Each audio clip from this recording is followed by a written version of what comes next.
From downtown Detroit, Local 4 News at noon starts now. Good Tuesday afternoon, everybody. It is starting to warm up. The trade-off is the wind. We'll track the wind and when that sun comes back, and we'll feel warmer. And federal investigation. Authorities now looking into one of Fiat Chrysler's top-selling vehicles, how the investigation is related to a previous recall. But we do begin with the breaking news out of Flint this noon, where more criminal charges have been handed down in connection to the Flint water crisis. That breaking news tops our news at noon. Just hours ago, Michigan Attorney General Bill Schuette announced that 2 former state emergency managers and 2 former Flint employees are now facing felony charges for their involvement in the city's water crisis. Nick Monticelli joins us now. And Nick, the Attorney General not holding back today while announcing those charges. Rhonda, good afternoon. No, not at all. He is charging 4 new people with crimes, felonies for their role in the Flint water crisis. He says this is the result of arrogance, disdain, and failure of management. 2 of the charged, as you mentioned, former emergency managers Darnell Early and Jerry Ambrose. Both are charged with false pretenses, conspiracy, willful neglect of duty, and misconduct. If convicted, get this, they are facing 20 years in prison. Early served as the emergency manager at the time Flint switched its water source. Also charged former Flint Public Works Director Howard Croft and his subordinate Dory Johnson. They are facing false pretenses and conspiracy to commit misconduct charges. Those are also 20-year felonies. AG Schuette made it clear that even though many want this swept under the rug and want it to go away, that is not going to happen. 12 people have died from Legionnaire's disease. 12 people. That cannot be swept under the rug. Young children have been exposed to dangerously high lead levels. Imagine that. Hoping that would just go away. Now, according to the warrant request, Early and Ambrose failed to reconnect to the Detroit Water and Sewer Department after being advised to make that switch, which prolonged the exposure to lead and Legionnaire's disease, or the bacteria, we should say. Schuette also said their investigation included conferences with law enforcement officers, interviews with approximately 60 witnesses, and reviews of thousands and thousands of pages of emails and other documents. Live in the newsroom, Nick Monticelli, Local 4. And Nick, before we let you go, we've heard from this legal team that more charges would be coming time after time. Is this the end of their investigation, or is there still more to come? You know, Schuette kind of made a reference to the fact that there might be a little bit more to come, but they are getting closer to the end of this than they are the beginning. So I think we may see a couple of more things come out of this, but we can expect these charges to start ramping down here fairly soon. All right.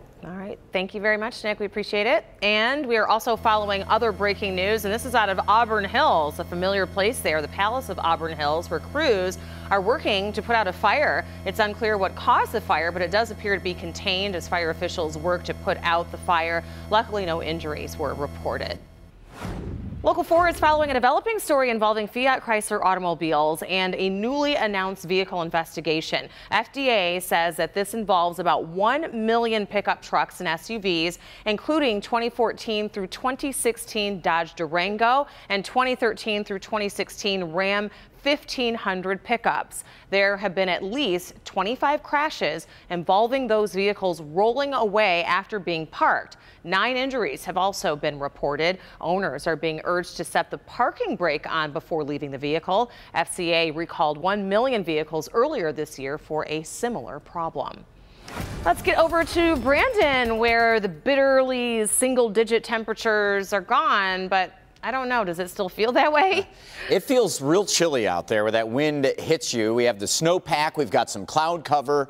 So it negates these warming temperatures just a little bit. But overall, the trend is warmer here, and the days will not be as windy moving forward. 25 right now at Metro. Monroe has 25, 25 in Howell, 26 in Lapeer, Mount Clemens at 24. Sustained winds constantly blowing anywhere between 10 and 20 miles an hour. Metro Airport, 17-mile-an-hour wind. It's 20 in Flint, 20 in Adrian, 20 in Grosse Ile.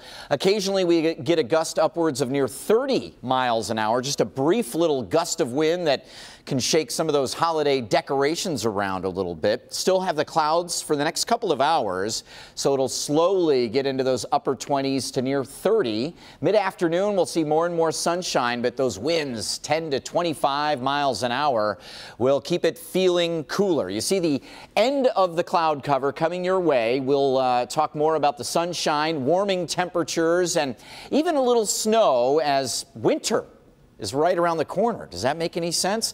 We've got your 4-zone weather also ready to go. It's on the weather tab of clickondetroit.com. Rhonda? It doesn't make sense because it definitely feels like winter already. Thanks, Brandon. There is more fallout today from the recent release of secret audio recordings in which Warren Mayor Jim Fouts allegedly made demeaning remarks about people with disabilities. Michigan Lieutenant Governor Brian Calley joined others in Macomb County taking a stand against stigmatizing people with disabilities, and he emphasized that this issue is not about charity. We are not talking about approaching the expectation of inclusive communities from a charitable standpoint. I want you to think about this as civil rights, right? That this is the next important step, the next great step in the civil rights movement in America. Warren Mayor Jim Fouts was fired from hosting a radio show after the remarks attributed to him were revealed. Fouts has meetings planned with local civil rights activists later today. With trucks and SUVs outselling cars by nearly 2-to-1 margin, General Motors is moving to temporarily idle plants that make some slow-selling cars. GM has announced its Detroit Hamtramck assembly and Kansas City, Kansas assembly plants will be closing for 3 weeks. An assembly plant in Lansing will close for 2 weeks, while plants in Lordstown, Ohio and Bowling Green, Kentucky will close for 1 week. 10,000 General Motors assembly workers will be impacted. Yesterday, German police arrested a suspect who they believe was responsible for the deadly attack in Berlin, but now officials are saying that they may have the wrong man. Yesterday afternoon, at least 12 people were killed when a truck slammed into a Christmas market in Berlin. Later that night, Germany's interior minister confirmed a 23-year-old man from Pakistan had been arrested. But this morning, a senior police chief announced that they may have the wrong person. Now police are looking for answers as witnesses remember yesterday's attack. I saw one guy being dragged away with blood on his face. I helped several other people lift the side of one of the stalls up so that they could pull 2 other people from under. As the city works to recover from the tragedy, Berlin police continue searching for that driver. 6 years after the 3 young Skelton brothers disappeared from Morenci in Lenawee County, Michigan State Police have updated their investigation and also released these new age progression images of what those 3 boys could look like today. Andrew would be 15, Alexander 13, and Tanner 11. Their father, John Skelton, claimed back then that he gave the boys to unknown individuals. They've never been seen since. John Skelton is serving a 10-year to 15-year sentence for unlawful imprisonment. New this afternoon, Amazon is coming to the Metro Detroit area. With it comes tons of jobs. The online retail giant will be opening a high-volume product facility right in Livonia in October of 2017. The $90 million investment will bring close to 1,000 jobs right here to Metro Detroit. Welcome, Amazon.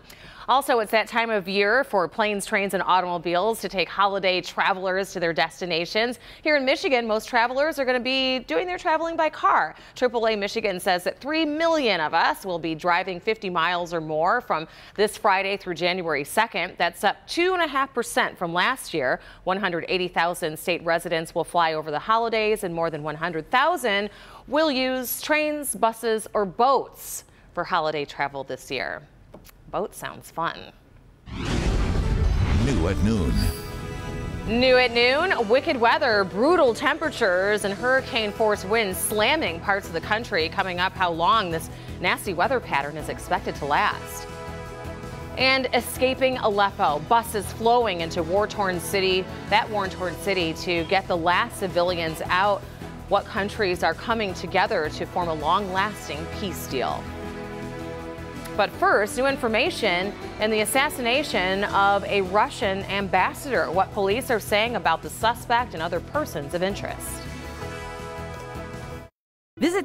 Welcome back. In Turkey, an investigation is underway after a Russian ambassador was shot and killed. The shooting happened yesterday as Russian ambassador Andrei Karlov. He was in Turkey for the opening of a photo exhibit. While giving a speech, Karlov was shot multiple times and killed. Multiple officers were also injured in the shooting. The shooter said that he killed the ambassador to avenge the people of Aleppo. He was killed during a shootout with police.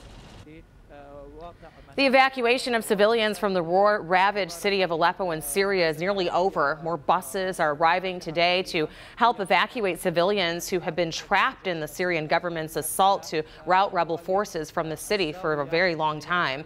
As the evacuation continues, the governments of Russia, Turkey, and Iran say that they guarantee a peace deal being worked out between the Syrian government and its opposition to end this long and bloody civil war. While the Detroit area is dealing with bone-chilling cold, parts of the far west are facing hurricane-force winter winds. There is a high wind warning in the areas around Casper, Wyoming, with sustained winds of 40 miles per hour and gusts being recorded up to 80 miles per hour, if you can imagine how painful that feels. The winds are strong enough to uproot trees and tip over semi-trailers. No serious injuries, thankfully, have been reported. The high wind warning in Wyoming is in effect until 8 o'clock tonight, and we hope it doesn't come this way.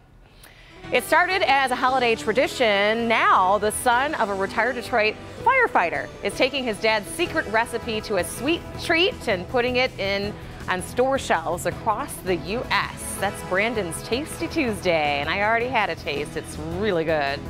Last-minute shopping ideas could be fulfilled there. How often do we make fun of Duluth and Bismarck this time of year? Well, take a look now. In the 30s, warmer than we are. We're looking at a warm-up, though, coming your way next. Tonight at 11, Arab in America. We're sitting down with a local Arab American priest who's become a pillar in the Syrian community, a human rights activist sharing his deepest concerns for the families trapped in war-torn Syria.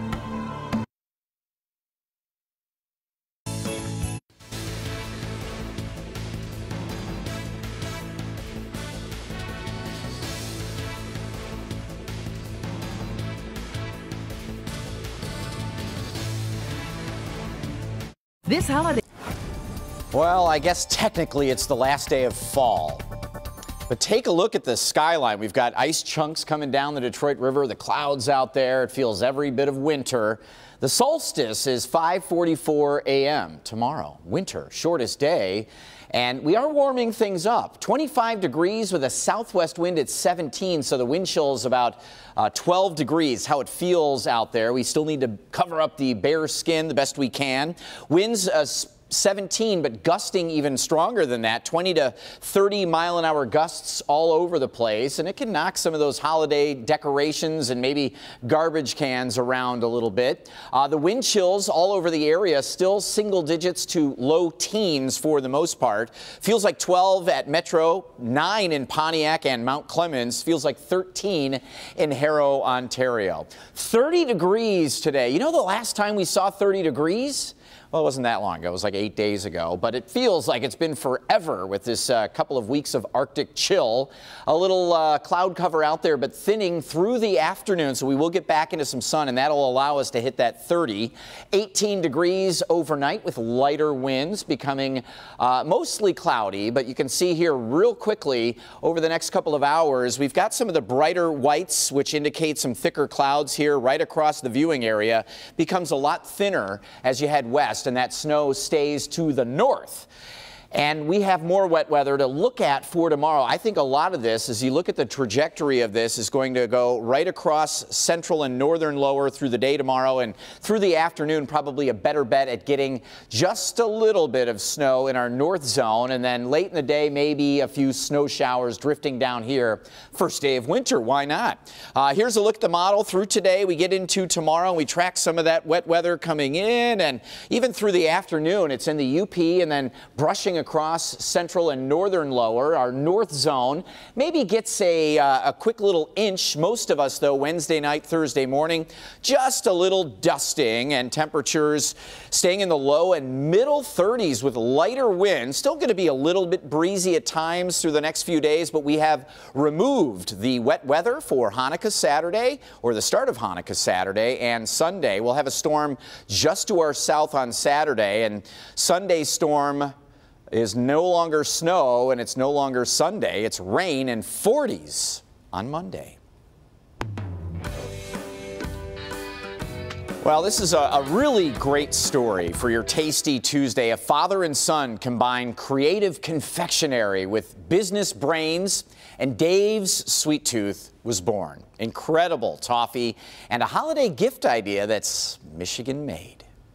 Dave's Sweet Tooth is a well-buttered, sugary machine, but was once just a party favor. My dad, Dave, is a retired Detroit firefighter, and he started making our toffee for family and friends around the holidays about 8 or 9 years ago. Dave's son, Andrew, knew it was a great enough product to launch worldwide, so he put his business degree to work behind Dad's decadent sweets. We went from making it in my parents' kitchen to a 5,000 square foot building here in Harrison Township. We've got about 15 full-time employees and about 6 part-time employees right now. The crew mixes the butter and sugar, adds the nuts and chocolate, breaks the toffee before bagging and labeling. We couldn't do what we do without our employees. They're the most important part of our business by far. You can order Dave's Sweet Tooth toffee by the pound if you'd like, but mostly it's sold in 4, 8, and 20-ounce jars. We have our milk chocolate, dark chocolate, a coffee toffee made with whole roasted coffee beans from Hazano Coffee over in Ferndale. We have a peanut butter toffee, and we have a dark chocolate with dried Michigan cherries from Traverse City. Toffee making is time and temp sensitive. Andrew installed a condition system to keep keen toffee making year round. But then Valentine's Day, Mother's Day, Father's Day, Sweetest Day, all those, everybody's looking for something sweet to give to their loved ones. Dave's Sweet Tooth is sold in Nino's, Randazzo's, even TJ Maxx. It makes Andrew and the toffee inventor, or namesake Dave, overjoyed to see their sweet success sold locally and shipped all over the world. At the end of the day, we're making candy. We don't take it too seriously. We just want to have a good time and share our product with everybody. Well, here's what you need to do and you need to know. Dave's Sweet Tooth today only offering 15% off of your online orders. You need to put the enter the special code LOCAL4 as it's written there on your screen, and their website davessweettooth.com. Again, LOCAL4, the code word, and you can get 15% off, and he says it will get there before Christmas. Rhonda? Oh, it is definitely worth the purchase. It's really good, even if you're not giving it away, just to have a little stash for yourself. It's delicious. Well, still ahead, the Rock and Roll Hall of Fame is getting some new members. Find out who made the list and what it takes to be a Hall of Famer. We'll be right back. Replace. All right, finally this noon, the Rock and Roll Hall of Fame has announced individuals and groups who will be inducted into its 2017 class. Very impressive list. 4 bands noted for rock music will be inducted, and they include ELO, the Electrical Light Orchestra, Journey, born and raised in South Detroit, Don't Stop, Pearl Jam, and Yes. But the class also includes Joan Baez and Tupac Shakur. Tupac, of course, known for his major influence on rap. Induction ceremonies will be next April in New York. Seems like the genres have spanned far beyond just rock and roll. Right. It's a musical Hall of Fame. There you go. Cleveland rocks. They could change it. Thanks for being with us for Local 4 News at noon. Hope you come back and see us at 4, 5, and 6.